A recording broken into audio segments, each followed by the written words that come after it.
Kamusta Earth Signs? Welcome to Like a Tarot.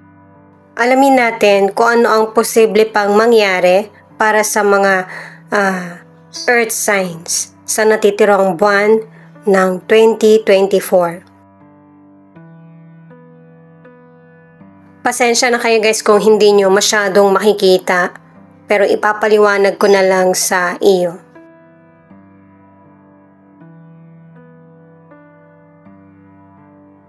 Merong dalawang person na mata pobre. Pwedeng kilala mo ito o kaya kasamaan mo sa trabaho. Kaya nangangarap ka na magkaroon ka rin ng magandang pagkakataon. Magkakaroon ng katuparan yung pangarap mo, mas higit pa nga sa inaasahan mo. At saka, ikaw yung kayamanan ng magulang mo. Kasi napakasaya nila nung dumating ka sa buhay nila. Pwedeng ikaw ito o yung parents mo na ang tagal kasi bago nagkaroon ng baby. Kaya pinapahalagahan. May mga person na na-enjoy yung buhay nung nasa edad na 40 hanggang 60 dahil sa maganda yung naging kita. At saka good sign din yan, ibig sabihin ikaw yung nagli-lead or ikaw yung nagbibigay buhay sa pamilya nyo. At saka bata ka pa lang, mabait ka na, at saka tumutulong ka sa pamilya mo. Maganda din yung naging kapalaran mo dahil nga sa mulat ka sa kahirapan at saka nangangarap ka. Ang ilan sa inyo na sa ibang bansa na or magpupunta sa ibang bansa. At saka, marami kang pagkakataon na para mapalago mo yung financial mo o kaya career or negosyo. May mga pang-permanente at saka improvement. Kaya ipagpatuloy mo yung paninindigan at saka yung tiwala sa sarili mo. Mag-decide ka kung anong ruta ng career ang gusto mong tahakin. At saka aakalain mo na yung mga dumarating sa'yo ay blessing mula sa langit. Ang totoo, hard work mo pa lang ito, yung mga pinagsumikapan mo. Yun yung inaani mo.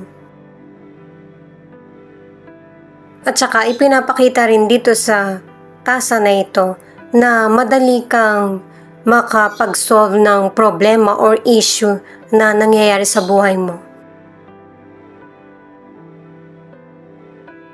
At saka, marami kang makikilala na person na mas lalo mong masisecure yung financial mo kasi marami kang matututunan sa kanila. At kahit nasa tamang edad ka na, yung parents mo ay nag-aalala pa rin sa iyo. Minsan nahihirapan ka rin na makapag-relax or enjoy. At kung merong mga earth signs na problematic, yung physical at emosyonal ay magkakaroon na ng healing. Maging kalma ka sa sitwasyon kasi wala ka naman kailangan i-prove sa kapwa mo. At para makaiwas na rin sa kaguluhan. Lalo na't pinapakita rito sa tasa reading na may mga person na umaatake sa iyo. Protektahan mo yung sarili mo sa mas wise na pamamaraan kesa sa emosyon. Maganda kasi yung kapalaran mo kaya marami talagang tao or may nakikilala ka na naiinggit. Kaya sinasabing i-control mo yung emosyon mo kasi yan yung magiging dahilan or alibay ng iba na para ikaw yung masisi. Hanggat maaari, marami ito guys yung naiinggit sa'yo. Umiwas ka sa mga ganitong tao. Meron din kamag-anak or family member na inggit sa iyo. Mas mag-focus ka sa improvement kaysa sa mga negatibo. Protektahan mo yung mga taong totoong sumusuporta sa iyo at saka ipagpatuloy mo yung magandang takbo ng negosyo o kaya ng career.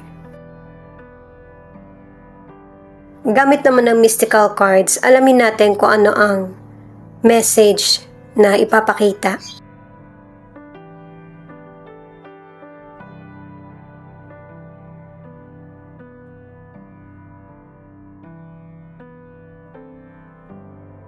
Itong mystical card mo na I am bonded,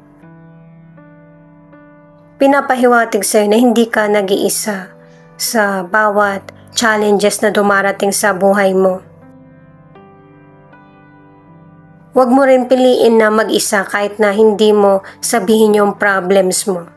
Importante meron kang kasama at yung malilibang yung isip mo, yung dumistansya ka sa problem. Para maipagpatuloy mo rin yung iba pang importante sa buhay mo.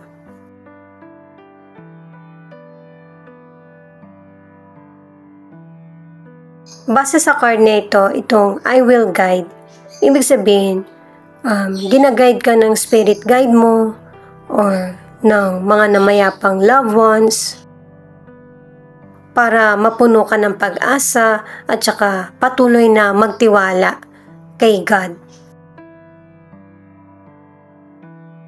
Alamin natin kung ano ang feelings mo or ang feelings ng person mo o kaya kung ano yung nangyayari sa sitwasyon mo sa relasyon.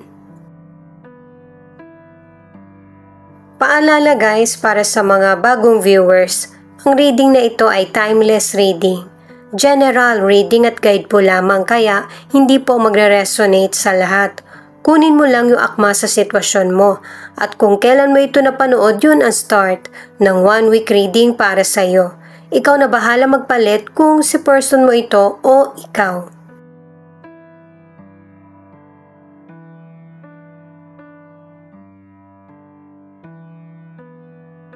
Itong kapayapaan ang gusto mong mangyari at saka yung dapat manaig sa situation mo.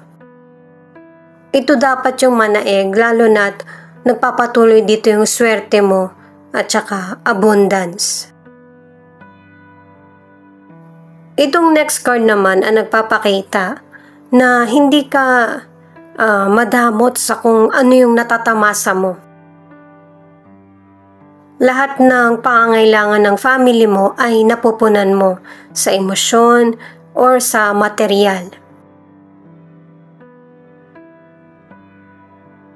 Yung kapayapaan sa naunang card hanggang dito, kailangan manatili. Na yung isip mo ay bukas para sa person mo o kaya sa kapwa.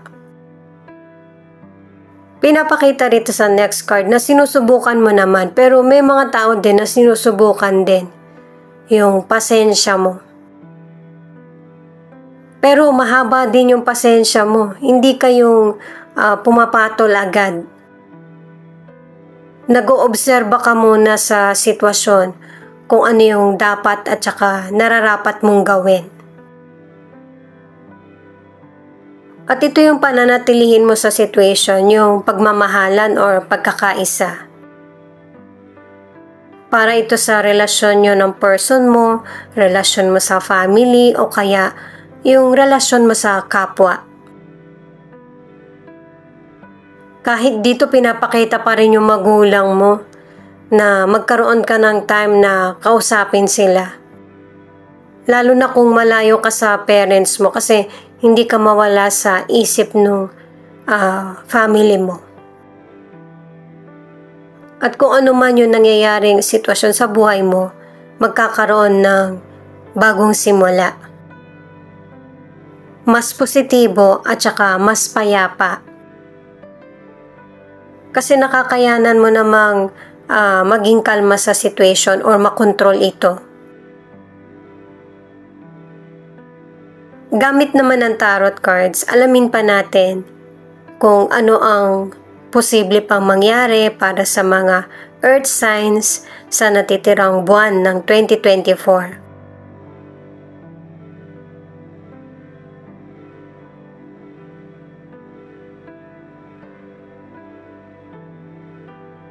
Eight of Pentacles in reverse, the World at King of Cups.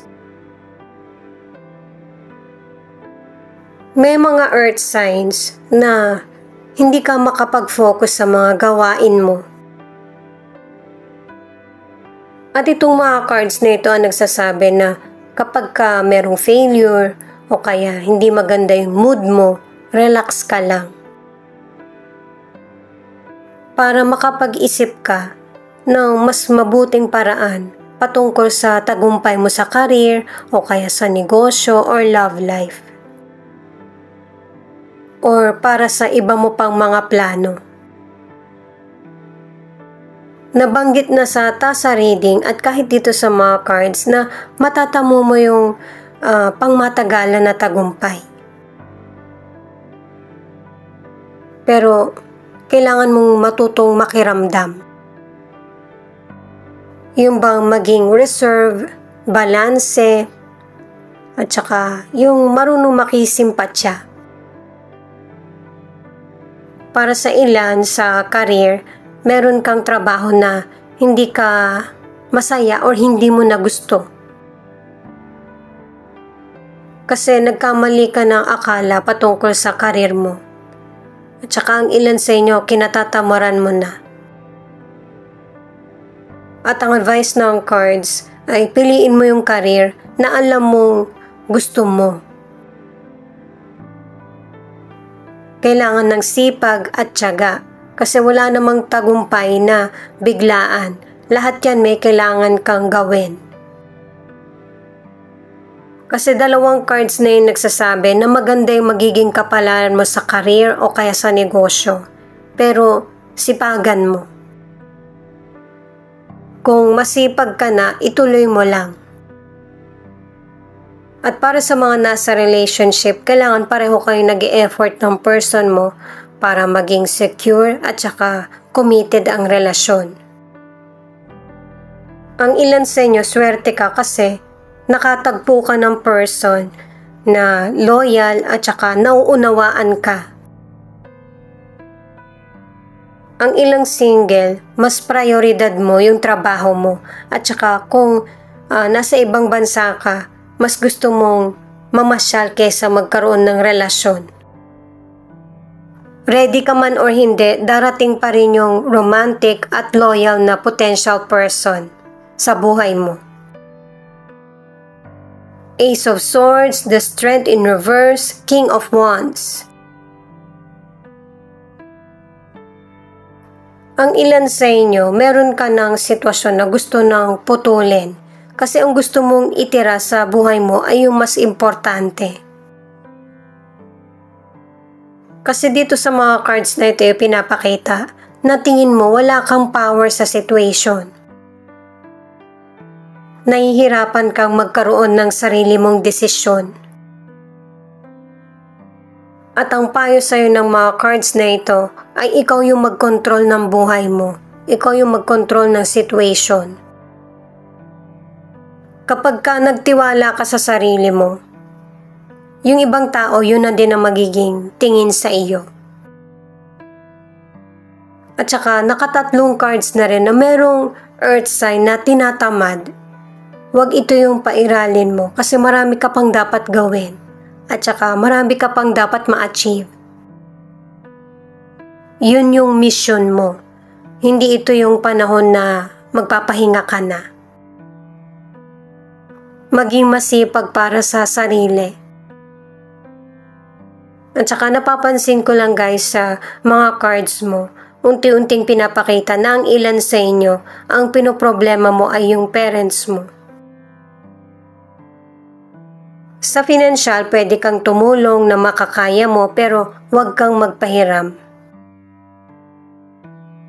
Kasi kahit masagana yung buhay mo, may mga panahon na hindi magiging maganda yung takbo ng financial mo. I-balance mo ng maigi yung financial mo. Hindi mo kailangan magdamot sa kapwa, pero kailangan mo rin magtira para sa sarili. At saka napansin ko lang guys, na ang ilan sa inyo kaya ka tinatamad. Kasi parang ikaw na lang yung inasahan. Ang ilan na nasa relationship ay kailangan malaman mo yung katotohanan kung ano talaga yung nangyayari sa relasyon nyo ng person mo. Kasi nawawala yung kumpiyansa mo sa sarili. Kailangan na ng clarity at saka communication kung ano yung dapat itakbo ng relasyon nyo. Para sa ilang single, kung nakikita mo na yung potential person hindi kayo magkasundo sa ibang bagay, mas maigi na wag nang magkaroon ng relasyon. Nang sa ganon, hindi maling person ang mapili mo. At saka hindi naman itatago ng potential person yung totoo niyang pag-uugali. Guys, kunin nyo lang yung akma sa sitwasyon nyo at saka ikaw na magpalit kung si person mo ito o ikaw. Queen of Cups, Knight of Swords, Temperance. Itong cards na ito ang nagsasabi, naka-3 cards ka na matutong makisimpatya at saka yung makinig ka rin sa taong kausap mo. Kasi yung sitwasyon ng taong kausap mo, meron niyang pinanggagalingan na kailangan mo ding malaman para maunawaan mo siya. At syempre, para masabi mo rin yung side mo. At saka, matatagpuan mo din yung kapayapaan. Naka 2 cards ka na. Ito na yung magandang timing para sa pagkakasundo o kaya kapayapaan. At saka, merong totoong emosyon na hindi maipakita kasi may ibang kontra. Kaya sinabi dun sa second group of card na ipakita mo na ikaw yung may control. Makinig kang maigi para tama yung mga sasabihin mo. Para naman sa kalusugan, kung meron kang illness, magkakaroon nito ng healing. Unahin mo muna na magpagaling. At saka iwasan na rin yung makakasama sa katawan or kalusugan. Ang ilan kasi sa inyo dahil sa kalabisan, nagkaroon na ng fatigue. Balansehin mo yung bawat area ng buhay mo kasi deserve mo maging happy at saka maging healthy. Para sa mga nasa relationship, kailangan mo maging honest sa kung ano yung gusto mong patunguhan ng relasyon nyo.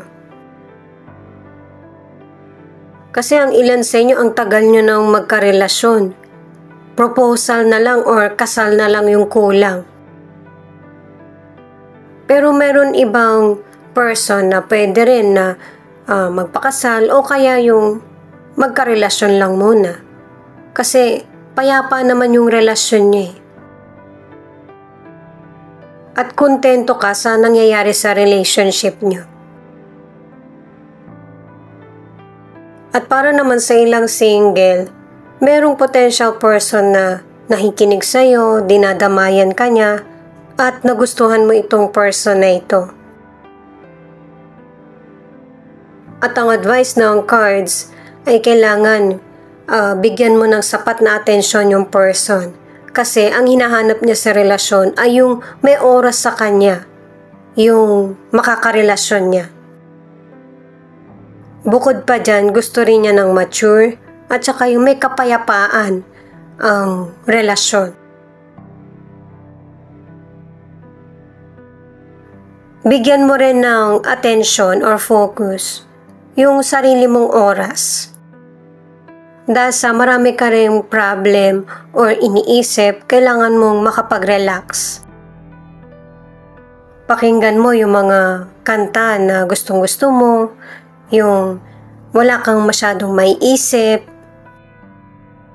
para mawala yung worries at saka yung stress na nararamdaman or naiisip mo. Hindi mo kailangan mawalan ng pag-asa. Kailangan mo magpatuloy kasi yung pain na nararamdaman mo or situation ay may katapusan. merong person na tatawag sa'yo or magsisend ng message na sasabihin kung ano yung totoong nararamdaman or naiisip. Sinabi na kanina na kailangan mong makinig. Kasi yung matatanggap mong mensahe ang magpapangiti sa iyo. Kasi ito na yung matagal mong hinihintay na komunikasyon sa person. Malapit na ang holiday. Maybe ang ilan sa inyo gusto mo magkaroon ng salo-salo ang family. Para yung positibo or pagmamahalan ang mas mananaig sa sitwasyon. At syempre yung communication, bonding, time sa sarili, ito yung magpapalaya sa iyo sa mga mahirap na sitwasyon. Hindi talaga maganda sa situation yung mainit na yung ulo, paiinitin pa. Marami ka talagang maririnig na hindi maganda. Kaya mas maigi na umiwas at yung magandang pagkakataon na parehong malamig yung ulo, tsaka mag-usap. Mas magandang wala kang worries o kaya negatibong dala habang patuloy yung pag-usad mo sa buhay. Itong Page of Pentacles, naka-2 cards ka na merong magandang balitang darating sa iyo. Ito yung matagal mo nang hinihintay. Pwedeng patungkol sa trabaho, sa karir mo, o kaya sa family. Na merong positive impact sa buhay mo.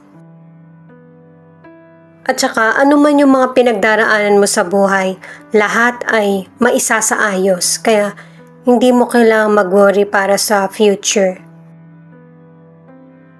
Dahil sa guided ka, at saka, marunong kang mag-control sa sarili.